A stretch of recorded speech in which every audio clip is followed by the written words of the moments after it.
6 months in, and here's the surprising part. The Pixel 10 Pro XL doesn't feel dated at all.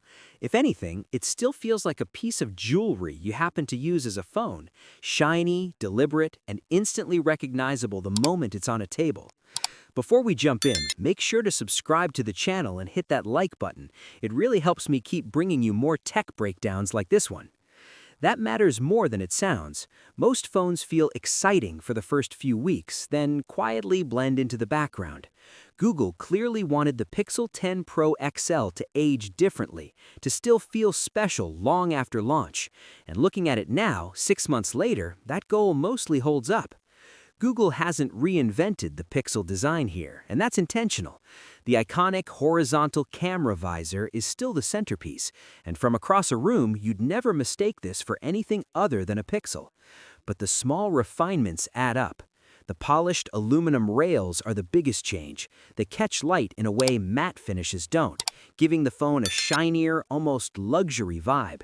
It's subtle, but it makes the device feel more premium every time you pick it up.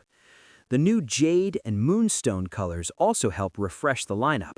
Moonstone, in particular, looks understated but elegant, and Google matching the phone's color with its Pixel Watch is a small detail that shows real design confidence. This isn't Google experimenting anymore. This is Google knowing exactly what a Pixel should look like. Of course, that polished aluminum comes with trade-offs. It shows fingerprints more easily, and it's a bit more slippery than last year's finish. But if you care about how your phone looks and feels, this is a compromise many people will happily accept. Up front, you're looking at a 6.8-inch display, just slightly smaller than the massive panels on the iPhone 17 Pro Max and Galaxy S25 Ultra.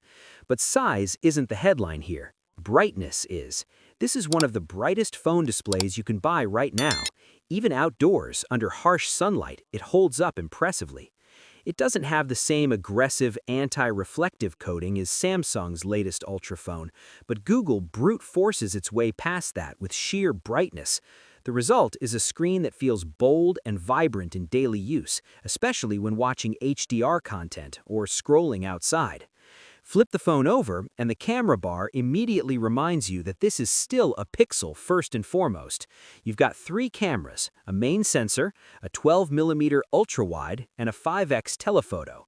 That camera visor is thick, noticeably so, but it's functional, not decorative. Google has leaned even harder into AI this year, especially with Super Res Zoom.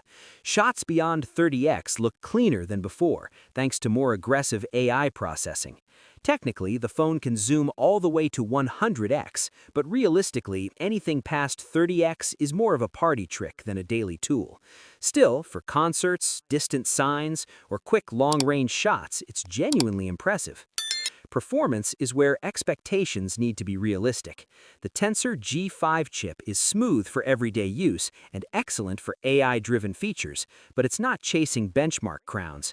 Heavy gaming and sustained performance still favor the latest Snapdragon chips. That hasn't changed.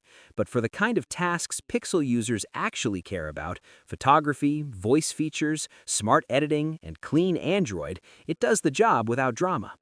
Charging is solid, not revolutionary. With 45-watt wired charging, a full charge takes about an hour 17 minutes, and a quick 30-minute top-up gets you to around 63%. The bigger story is Qi 2 magnetic wireless charging.